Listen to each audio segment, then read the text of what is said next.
베니스 상인 셰익스피어. 옛날 이탈리아의 항구 도시 베니스에 샤일록이란 사람이 있었어.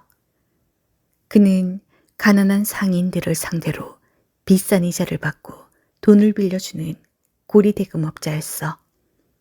매정하고 인색한 데다 남 생각은 조금도 할 줄 모르는 성격의 소유자로 그를 좋아하는 사람은 거의 없었어. 베니스에는 안토니오라는 젊은 상인도 살고 있었어. 무역선을 소유한 그는 바다 건너 다른 나라들과 무역을 해서 많은 돈을 벌었어. 수완 좋고 인정까지 많은 안토니오는 샤일록과 반대로 많은 사람의 존경과 사랑을 받는 인물이었어. 정의롭고 사람 좋은 안토니오는 가난한 사람을 상대로 악덕 사채업자를 하는 샤일록을 싫어했어. 샤일록 또한 안토니오를 미워했는데 돈이 급한 사람들에게 안토니오가 무이자로 돈을 빌려주곤 했기 때문이었어. 한마디로 안토니오와 샤일록은 원수지간이었어. 금전 거래소 같은 데서 샤일록을 만날 때면 안토니오는 여러 사람들 앞에서 샤일록을 비난하며 망신을 주곤 했어. 샤일록은 그때마다 이를 갈았어. 건방진 녀석, 언젠가 기회만 찾아오면 녀석을 혼내주고 말겠어. 그렇게 중얼거리면서 말이야. 안토니오에게는 바사니오라는 친구가 있었어. 바사니오는 가난한 귀족 집안 출신의 청년으로 상류 생활을 즐기면서 씀씀이가 해픈 사람이었어. 얼마 되지 않은 유산을 거의 탕진한 후에 바사니오는 종종 안토니오에게 경제적인 도움을 받곤 했어. 하루는 바사니오가 안토니오를 찾아와서 말했어. 안토니오, 부탁이 있어. 무슨 부탁? 급하게 써야 할 때가 생겼어. 돈을 좀 빌려줄 수 있나 해서. 바사니오는 그쯤 포셔라는 아름다운 여인을 알게 되었어. 벨몬트에서 사는 포셔는 얼마 전에 아버지가 죽고 나서 많은 재산을 물려받은 아가씨였어. 바사니오는 포셔에게 청혼할 꿈에 부풀어 있었어. 그런데 당시 사회에서는 부잣집 딸에게 청혼을 하려면 귀족의 체면이 깎이지 않는 차림새를 갖추어야 했어. 그러려면 최소한 3,000 다카트가 필요했어. 자네 사정을 잘 알겠어. 그런데 지금은 갖고 있는 돈이 없는걸? 그럼 어쩌지? 물건을 가득 실은 내 무역선이 곧 돌아올 거야. 우선 필요한 돈을 빌려보자고. 누구한테? 샤일록이 있잖아. 내키지는 않지만 사정이 있으니 어쩔 수 없지. 샤일록을 찾아간 안토니오는 얼굴을 찡그리며 말했어. 이자는 원하는 만큼 줄 테니 3,000 다카트만 빌려주시오. 배가 돌아오는 대로 곧 갚을 테니. 이 말을 들은 샤일록은 속으로 쾌재를 불렀어. 너 잘 걸렸다. 뼈에 사무친 이 원한을 똑똑히 갚아주겠다. 그렇게 생각하며 샤일록은 수염을 쓰다듬었어. 안토니오 선생, 금전거래소에서 만날 때마다 당신은 날더러 더럽게 돈을 버는 놈이라고 욕했죠. 또한 손가락질을 하여 종교 없는 이단자라고 하고 사람의 목을 물어 죽이는 개새끼라고도 했지요. 또 내가 입은 성스러운 유태인 옷을 함부로 침을 뱉고 발길질을 하기도 했고요. 다 좋습니다. 참을 수 있습니다. 인내는 우리 민족의 특징이니까요. 그런데 선생은 지금 나에게 찾아와서 돈을 빌리려고 하는군요. 참네. 만날 발길질만 당하는 개새끼가 어떻게 돈 3천 다카트를 빌려드릴 수 있겠습니까?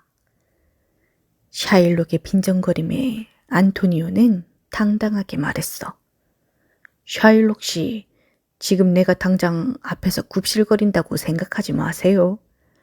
당장 이 자리에서 당신을 개라고 부르고 발로 걷어찰 수 있으니까 어서 결정하세요. 빌려줄 겁니까? 말 겁니까? 만에 하나 제 날짜에 돈을 못 갚을 경우 위약금을 얼마든지 청구해도 좋습니다. 샤일록은 빙긋 웃었어. 아이고, 그렇게 딱딱하게 나오실 것 없습니다. 원하는 대로 돈을 해드리리라. 이번 기회에 우리 친하게 지내자고요. 그런 뜻에서 이자는 한 푼도 받지 않을 테니. 샤일록의 꿍꿍이 속을 눈치채지 못한 안토니오는 뜻밖의 친절에 어리둥절했어. 샤일록은 얼굴 가득 거짓 웃음을 띠며 일어섰어. 같이 공증인 사무실에 갑시다. 형식적으로라도 계약서를 꾸며야죠. 참, 그런데 기한 내에 돈을 못 갚을 경우에는 어떻게 할까요? 만약에 말입니다. 이렇게 하면 어떨까요?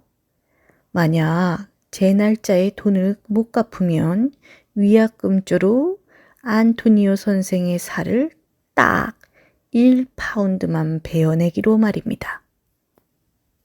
물론 장난이죠. 그저 장난 삼아서 말입니다. 옆에서 지켜보던 바사니오는 깜짝 놀랐어. 그리고 그런 말도 안 되는 계약서에는 서명하지 말라고 안토니오를 말렸어. 그러자 샤일록은 연기를 하듯 큰 소리로 떠벌렸어. 아버지 아브라함이요. 이 의심 많은 예수교인들을 좀 보십시오. 바사니오 씨, 생각해 보세요. 만약에 안토니아 선생이 계약을 위반했다고 칩시다. 그렇다고 내가 그놈의 살을 베어내서 무엇에 쓰겠습니까? 사람 고기 1파운드는 양고기나 쇠고기보다도 가치가 없다는 걸 모르세요? 나는 어디까지나 안토니아 선생의 환심을 사려고 이런 제안을 하는 겁니다. 하지만 뭐 내 호의를 받기 싫다면 할 수 없는 거죠. 안토니오는 얼마 후면 빌린 돈보다 수십 배는 값나가는 물건을 싣고 무역선이 돌아올 테니 걱정할 것 없다고 바사니오를 다독였어. 그리고 계약서에 서명을 하고 말았어. 바사니오는 안토니오가 마련해준 돈으로 멋지게 차려입고 약혼 예물을 준비했어. 그리고 벨몬트로 떠났어. 바사니오가 결혼하려고 생각한 포셔는 아름답고 마음씨 고운 아가씨였어. 그녀에게는 죽은 아버지가 남겨준 3개의 상자가 있었어.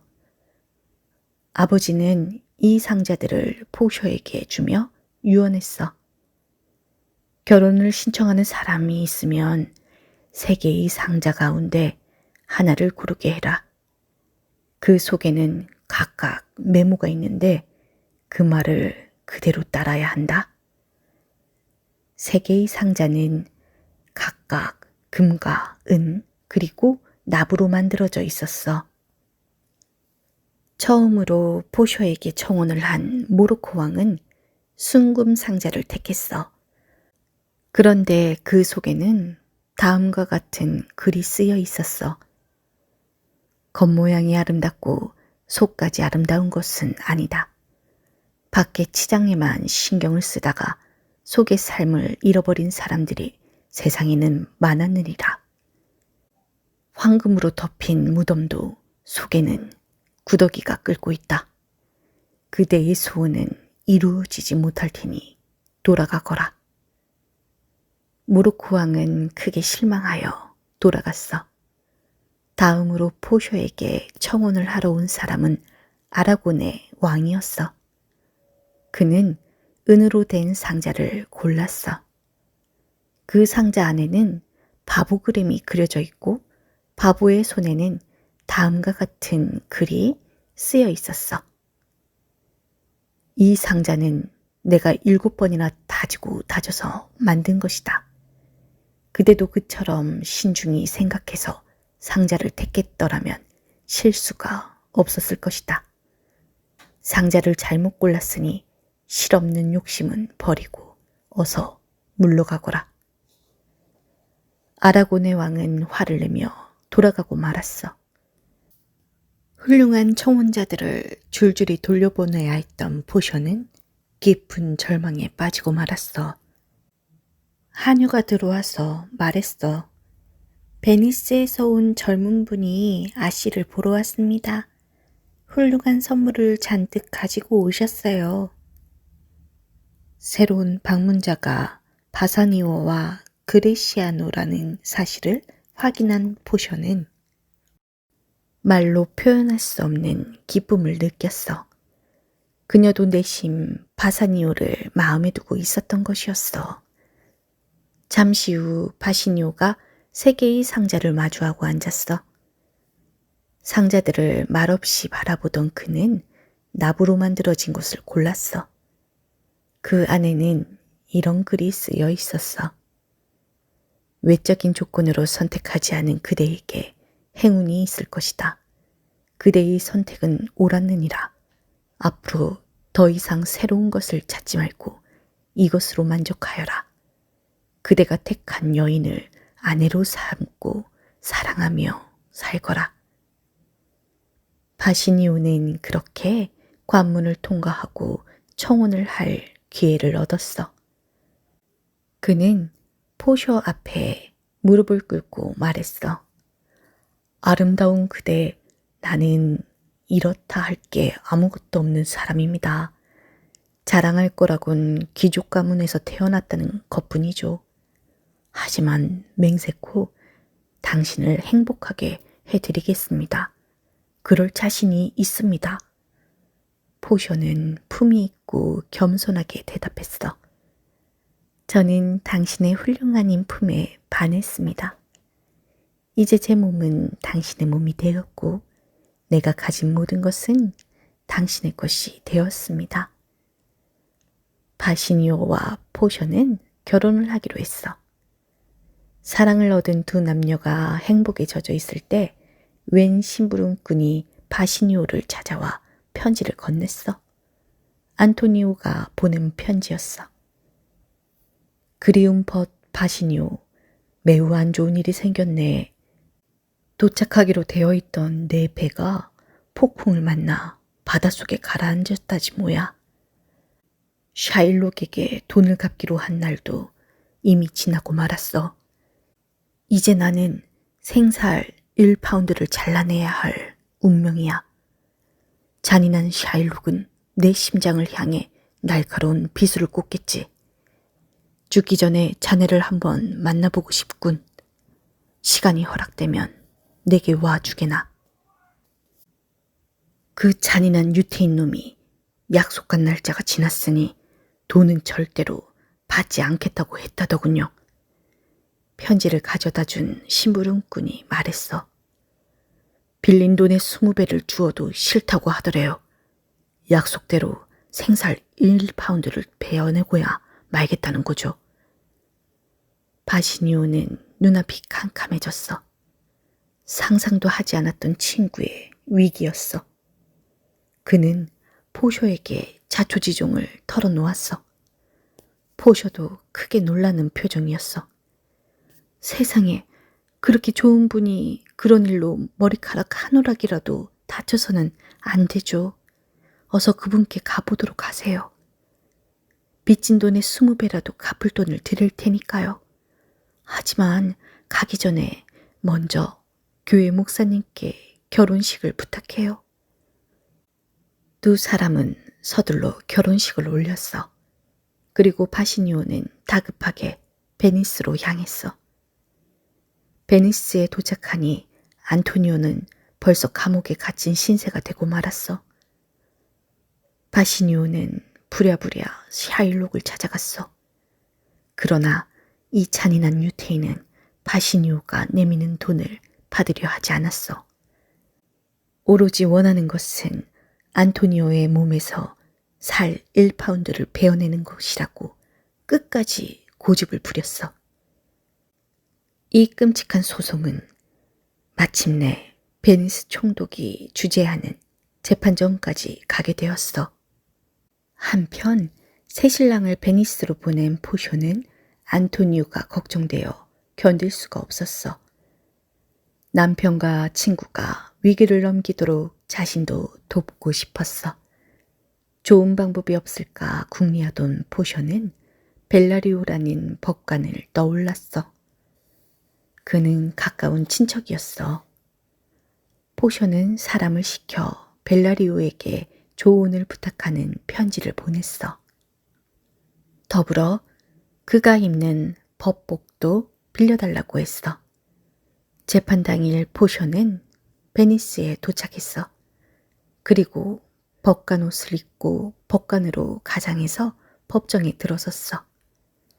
마침 총독과 원로원 의원들 앞에서 법정 진술이 막 진행되려는 참이었어. 늦었습니다. 전 벨라리오 대신 온 재판관입니다.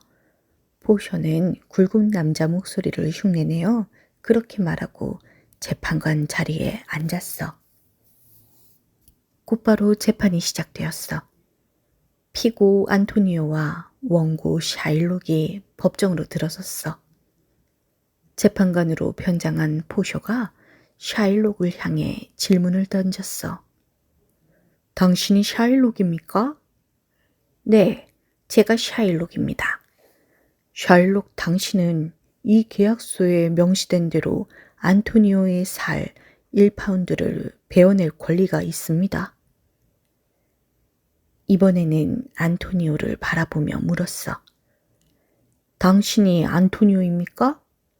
그렇습니다. 당신의 목숨은 여기 샤일록에 달려있는 것 같군요. 맞습니까? 그렇게 생각합니다. 포쇼는 다시 샤일록에게 질문했어. 샤일록, 그대는 피고 안토니오에게 자비를 베풀 생각은 없습니까? 전혀 없습니다. 샤일록은 조금의 흔들림도 없이 대꾸했어. 악마 같은 얼굴이었어. 포쇼는 다시 안토니오를 바라보며 말했어. 안토니오, 원고의 의지가 저렇게 굳으니 달리 도리가 없소. 그대가 칼을 받도록 하시오. 마지막으로 남길 말은 없습니까? 없습니다. 전 이미 모든 마음의 준비가 되어 있습니다. 안토니오는 바시니오를 돌아보며 말했어. 잘 있게 친구, 내가 이런 일을 당한다고 자책하거나 슬퍼하지 말게. 내 운명이니까 마지막으로 악수나 하세. 바시니오는 슬픔과 괴로움으로 실신할 지경이 되어 울먹였어. 안토니오, 나는 얼마 전 결혼을 했네. 내 아내는 나에게 생명과 같이 소중한 사람이야. 그러나 내 아내보다 더한 무엇도 자네의 생명보다 소중하지 못하다네. 자네만 살릴 수 있다면 나는 이 소중한 것들을 모두 잃어도 상관없네. 저 유태인 악마에게 나와 내 아내를 희생시키더라도 말일세. 그 말을 듣고 있던 포쇼가 한마디 내뱉었다. 바시니오, 당신 부인이 이 자리에서 그런 말을 들었다면 별로 유쾌하지 않았을 거요. 법정은 곧 벌어질 끔찍한 일을 앞두고 침울하게 가라앉아 있었어. 모든 사람들이 슬픔과 안타까움으로 어쩔 줄을 몰랐어. 포쇼가 입을 열었어. 샤일록, 살 1파운드를 자를 칼과 그 무게를 잴 저울을 가져왔습니까? 물론 가지고 왔습니다. 현명하신 재판관님. 샤일록이 한치의 망설임도 없이 대답했어. 지금부터 판결을 내립니다. 샤일록은 이제 안토니아의 살 1파운드를 베어내도록 하십시오. 지켜보는 이들이 소리 없는 한숨을 내뱉었어. 샤일록은 잔인한 미소를 지었어. 그리고 칼을 뽑아들고 안토니오 앞으로 다가갔어. 그때 포쇼가 다시 엄숙하게 입을 열었어. 잠깐, 아직 판결이 끝나지 않았습니다. 이 계약서를 보면 피는 원고에게 단 한 방울도 준다고 하지 않았습니다. 분명히 살 1파운드라고만 쓰여져 있지요. 그러므로 원고는 계약서에 따라 살 1파운드만 가져가야 합니다. 만약 살을 베어내다가 피를 한 방울이라도 흘릴 경우 계약 위반으로 원고의 토지를 포함한 전 재산은 베니스법에 의해서 모두 베니스 국고로 몰수하겠습니다. 사람들은 기쁨의 탄성을 터뜨렸어. 얼굴색이 바뀌면서 당황한 사람은 오직 한 명, 샤일록뿐이었어. 피를 한 방울도 흘리지 않고 살을 베어내라니 그건 불가능한 일이었어. 짧은 순간 샤일록은 머리를 굴리기 시작했어. 안토니오를 죽이려던 계획이 수포로 돌아가고 자칫하면 자신의 전 재산을 몰수당할 위기였어. 그렇다면 차라리 자비를 베푸는 척 이속을 챙기는 게 유리할 것이었어. 샤일록은 얼굴색을 바꾸며 입을 열었어. 재판장님, 생각이 바뀌었습니다. 피고의 제안대로 하겠습니다. 원금의 3배를 내면 저 사람을 용서하겠습니다. 그 말을 들은 바시니오가 서둘러 나섰어. 자, 그 돈 여기 있어요. 어서 받고 재판을 마칩시다. 그러나 포쇼는 더욱 엄숙한 목소리로 말했어. 잠깐, 그건 올바른 재판 절차가 아닙니다. 기다려요. 서두를 건 없습니다. 원고는 살 1파운드 외에는 아무것도 받을 수 없습니다. 그러니까 여러 말 하지 말고 살을 자를 준비를 하세요. 단, 피를 흘리면 안 됩니다. 그리고 살은 정확하게 1파운드만, 그보다 많거나 적게 잘라서는 안 됩니다. 만일 1파운드보다 많거나 적게 자를 경우 설사 그게 20분의 1이나 머리카락 하나만큼이라도 차이가 난다면 원고는 불이익을 받을 겁니다. 전 재산을 몰수하겠어요. 사람들은 이 통쾌한 장면을 보며 마음속으로 박수를 쳤어. 원고는 무얼 주저하고 있나요? 어서 그 칼을 들어 계약한 만큼의 살을 베어내지 않고 어쩔 줄 모르고 쩔쩔매던 샤일록이 우물쭈물 대꾸했어. 원금만 받으면 저는 물러가겠습니다. 안 됩니다. 원금을 받지 않겠다고 미리 선언했던 게 누굽니까? 법률과 증서대로 원고는 살 1파운드 외의 것을 받아서는 안 됩니다.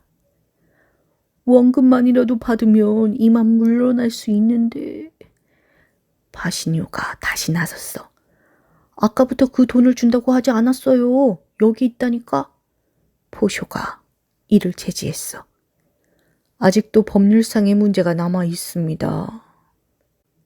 베니스의 법에 의하면 외국인이 직접 혹은 간접적으로 베니스 시민을 죽이려고 했다는 것이 증명되었을 때 그자의 재산을 2등분해서 피해자가 그 절반을 갖고 나머지 절반은 국고로 몰수하기로 되어 있어요.